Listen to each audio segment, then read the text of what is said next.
குறைந்த விலை நிறைந்த தரம் தங்கள் தேவைகள் அனைத்தும் ஒரே இடத்தில். ஜெயச்சந்திரன். விஜய் இருக்கக்கூடிய இடம் எல்லாமே கிட்டத்தட்ட மக்கள் கூட்டத்தால் நிரம்பி இருக்கிறது. ஆனால் விஜய் போக வேண்டிய பிரச்சாரம் செய்ய வேண்டிய இடம் வேறு. அந்த இடத்தை நோக்கி தான் நகர்ந்து வருகிறார். பனகல் சாலையை தான் வந்தடைந்திருக்கிறார். இங்கிருந்து கீழே ரத வீதிக்கு விஜய் வரணும். ஆனால் இப்போதைக்கு கடுமையான கூட்டம் இருப்பதால் இன்னும் தாமதம் ஏற்படுகிறது அப்படின்றத நம்ம பார்க்குறோம். திருவாரூரை பொறுத்த வரைக்கும் எல்லா கட்சிக்குமே அது வாக்கு வங்கி இருக்கக்கூடிய ஒரு தொகுதியாக இருந்திருக்கிறது.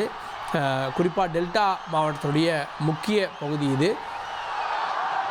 தாவேகா நிர்வாகிகள் தொண்டர்கள் இருக்கக்கூடிய பகுதியில் ஒரு ஆம்புலன்ஸ் ஒன்று கடந்து போகிறது. சமீபத்தில் சில நிமிடங்களுக்கு முன்பாக ஒரு தாவேகா பெண் தொண்டர் மயக்கமடைந்தார் அப்படின்றத நம்ம பார்க்குறோம்.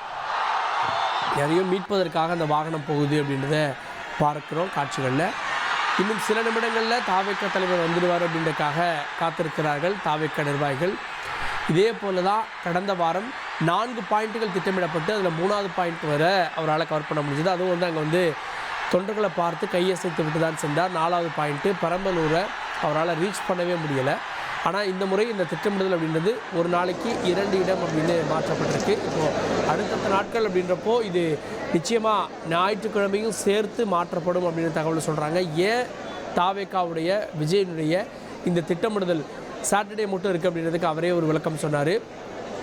பொதுமக்களுடைய அன்றாட வாழ்க்கை பாதிக்கப்படக்கூடாது, அவங்கள ஒரு லீவ் அன்னைக்கு போய் சந்திக்கணும் அப்படின்னு, ஓய்வு நேரத்தில் போய் சந்திக்கணும், சிலருக்கு ஓய்வு கொடுக்க வேண்டியிருக்குல்ல அப்படின்னும் விஜய் தன்னுடைய பாணியில் சொன்னார்.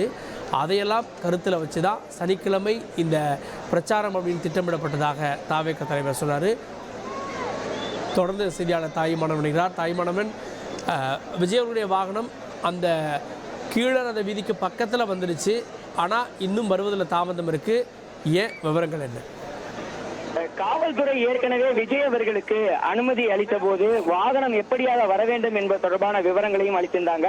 குறிப்பா நாகை மாவட்டத்தில் இருந்து திருவாரூர் மாவட்டத்தை நோக்கி வரக்கூடிய விஜயினுடைய வாகனமானது கீழ்வேலூர், அதன் பிறகாக வாழவாய்க்காலுக்கு பிறகாக பழைய பேருந்து நிலையம், அதன் தொடர்ச்சியாக பனகல் சாலை, கீழ ரத வீதி வழியாக மட்டும்தான் உள்ளே நுழைந்து தெற்கு வீதியை அடைய வேண்டும் என காவல்துறை நிபந்தனையை விதித்திருந்தது. பனகல் சாலையில் இருந்து நேரடியாகவே தெற்கு வீதிக்கு வர முடியும் என்றாலும் கூட காவல்துறை நிபந்தனையின் காரணமாக கீழ வீதியின் வழியாக சுற்றி கொண்டு விஜயனுடைய வாகனமானது தெற்கு வீதியை நோக்கி வந்தடைய இருக்கிறது. சுமார் இன்னும் ஒரு கிலோமீட்டர் தூரம் வரைக்கும் பயணம் மேற்கொள்ள வேண்டிய ஒரு சூழல் என்பது இருக்கிறது.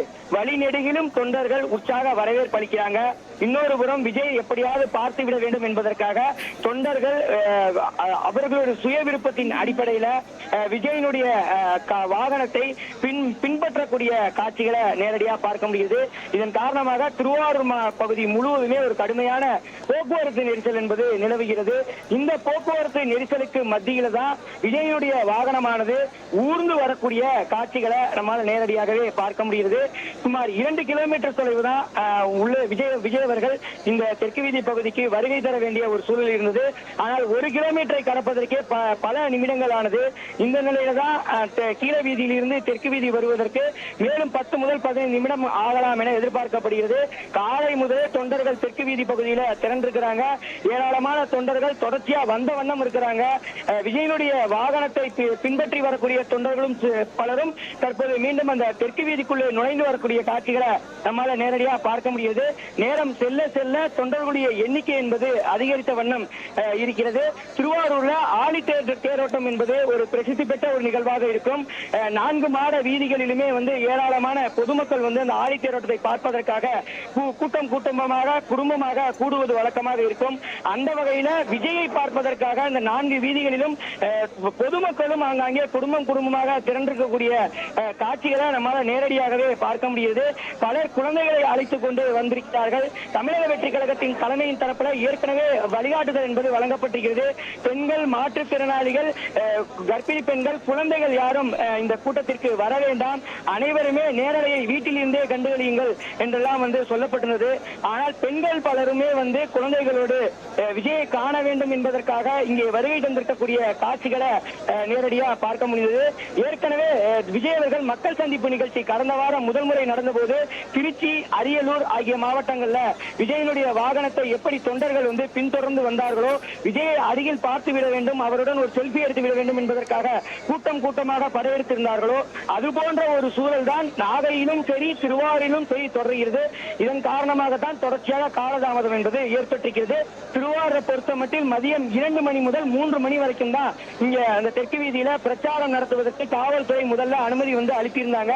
ஆனா நாகை மாவட்டத்திலே அந்த பிரச்சாரம் நிறைவடைவதற்கே காலதாமதம் ஏற்பட்டிருந்த ஒரு சூழல்ல திருவாரூர் பகுதிக்கு விஜய் வருவதற்கு மேலும் காலதாமதம் ஏற்பட்டதால காவல்துறை கூடுதலான அவகாசம் என்பது வழங்கியிருப்பதாகவும் தகவல்கள் என்பது வெளியாகி இருக்கிறது.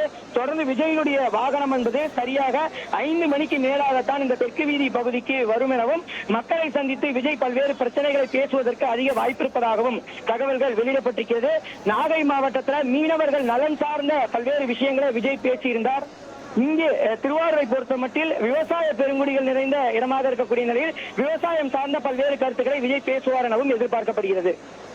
எவ்வளவு நேரமா இந்த கீழே ரத வீதியில் தொண்டர்கள் காத்திருக்காங்க? ஏன்னா சிலர்லாம் கடந்த முறை காலையிலே வந்துட்டாங்க. இப்போ செகண்ட் ஸ்பாட் இதுன்றதால எவ்வளோ நேரமாக காத்துட்ருக்காங்க? இல்ல, ஏற்கனவே விஜய் அவர்களுடைய பிரச்சாரத்தை பொறுத்த மட்டில் பல்வேறு திட்டமிடல்கள் என்பது மேற்கொள்ளப்பட்டிருந்தது. காலையில பார்த்தோம் என்றால் ஈசிஆர் சாலை வழியாக விஜய் வருகிறார், வாஞ்சூர் வழியாக நாகப்பட்டினத்தை சென்றடைகிறார், அதன் பிறகாக கீழ்வேலூர் வழியாக திருவாரூர் வந்தடைகிறார் என்பது பயண திட்டமாக இருந்தது. காவல்துறையினரும் 2 மாவட்ட காவல்துறையினரும் இந்த வழித்தடத்திற்கு தான் அனுமதி என்பது அளித்திருந்தாங்க. ஆனா தொண்டர்களுடைய எண்ணிக்கை தொடர்ச்சியாக கூடிய வண்ணம் இருந்ததாலும் விஜயை பார்ப்பதற்காக காலையிலேயே தொண்டர்கள் திரண்டிருந்ததனாலும் விஜய் அவர்கள் தனி விமானம் மூலமாக திருச்சி வந்தடைந்தார். திருச்சியில் இருந்து சாலை மார்க்கமாக திருவாரூர் வழியாகத்தான் நாகப்பட்டினமே சென்றிருந்தார். அப்படி நாகப்பட்டினம் செல்லும் போது திருவாரூரிலேயே ஏற்கனவே வழிநெடுகிலும் தொண்டர்கள் விஜய்க்கு உற்சாக வரவேற்பு அளித்திருந்தாங்க. அது மட்டும் இல்லாம பைபாஸ் சாலை முழுவதுமே விஜயினுடைய வாகனத்தை பின்தொடர்ந்து செல்லக்கூடிய காட்சிகளையும் நம்மால நேரடியாகவே அந்த பகுதியில வந்து பார்க்க முடிந்தது. இந்த ஒரு சூழல்ல தான் தற்போது விஜயினுடைய வாகனம் என்பது மீண்டும் திருவாரூருக்குள் வந்திருக்கிறது. திருவாரூர் நகரப்பகுதி மையப்பகுதியாக இருக்கக்கூடிய 4 மாட வீதிகளுக்குள் வந்திருக்கிறது. இந்த நிலையில தான் சுமார் 1 கிலோமீட்டர் தொலைவு தான் கீழ வீதியில் இருந்து தெற்கு வீதிக்கு வர வேண்டும். இந்த தாமதம் என்பது தொண்டர்களுடைய எண்ணிக்கை தொடர்ந்து வாகனங்கள் பின்தொடர்ந்து வருவதன் காரணமாகவும் 2 சக்கர வாகனங்கள்ல தொண்டர்கள் தொடர்ச்சியாக விஜயவர்களை பின்பற்றி வருவதாலும் கடுமையான போக்குவரத்து நெரிசல் என்பது ஏற்பட்டிருப்பதால் நம்மால நேரடியாக பார்க்க முடியுது. இன்னும் அதிகபட்சம் பார்த்தோம் என்றால் ஒரு 15 நிமிடத்துல விஜய் அவர்கள் தெற்கு வீதிக்கு வருவார் என எதிர்பார்க்கப்படுகிறது. அதே நேரத்தில் அங்கே இருக்கக்கூடிய சீதோஷணம் அப்படின்றது எப்படி இருக்கு? ஏன்னா கடந்த முறை திருச்சியில் நிறைய பேர் வெயிலில் நின்னாங்க. ஆனால் இப்போ சற்று முன்பு ஒரு பெண் கூட மயக்கமடைந்தார் அப்படின்றத நம்ம பார்க்குறோம். தேவையான தண்ணீர் கிடைக்கிறதா?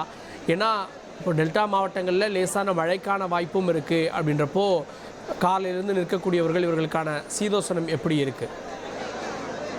நேற்று வரை பார்த்தோம் என்றால் டெல்டா மாவட்டங்கள்ல பரவலாக மழை என்பது பெய்திருந்தது. நாகை ஆகட்டும் திருவாரூர் ஆகட்டும் பல இடங்கள்ல மழை பெய்திருந்த ஒரு சூழல காலை முதலே ஒரு குளிர்ச்சியான ஒரு சூழலும் மேகமூட்டத்தோடும் தான் வந்து காணப்படுகிறது. இதன் காரணமாக தான் வந்திருந்த தொண்டர்கள் பலரும் வந்து தொடர்ந்து உற்சாகத்தோடு இருக்கிறார்கள். காலை 9 மணிலிருந்தே வந்து திருவாரூர் தெற்கு வீதி பகுதியில தொண்டர்கள் கூட தொடங்கிட்டாங்க. மேகமூட்டத்தோடு வானம் இருப்பதால ஒரு சீதோஷ்ண நிலையும் வந்து ஒரு தொண்டர்களுக்கு கை கொடுக்கக்கூடிய ஒரு நிலையில தொடர்ந்து தொண்டர்கள் உற்சாகத்தோடு தற்போது விஜயர்களை வரவேற்பதற்காக தயாராகிட்டாங்க. ஆங்காங்கே ஒரு சிலருக்கு டீஹைட்ரேஷன் நீர்ச்சத்து குறைபாடின் காரணமாக கூட்ட நெரிசலுக்கு மத்தியில ஆங்காங்கே ஒரு சிலருக்கு மயக்கம் என்பது ஏற்பட்டிருந்தது. அப்படி மயக்கம் ஏற்பட்ட சிலருக்குமே உடனடியாக தொண்டர்கள் உடனடியாக தாவேகாவுடைய நிர்வாகிகள் உடனடியாக ஆம்புலன்ஸை வரவழைத்து அப்படி மயக்கமடைந்தவர்களை பத்திரமாக மீட்டு அவர்களுக்கு தேவையான முதலுதவியும் அளித்த காட்சிகளையும் நம்மால் நேரடியாக பார்க்க முடியாது. ஒட்டுமொத்தமாக சொல்ல வேண்டும் என்றால் நாகை திருவாரூர் ஆகிய 2 மாவட்டங்களிலுமே இன்று சீதோஷ்ண நிலை என்பது தொண்டர்களுக்கு ஒரு மிக உற்சாக வரவேற்பை அளிக்கக்கூடிய வகையில் தான் இருக்கிறது. காரணம் என்னவென்றால் மேகமூட்டத்தோடு காணப்படுவதால வெப்பநிலை என்பது வெகுவாக தணிந்திருக்கிறது.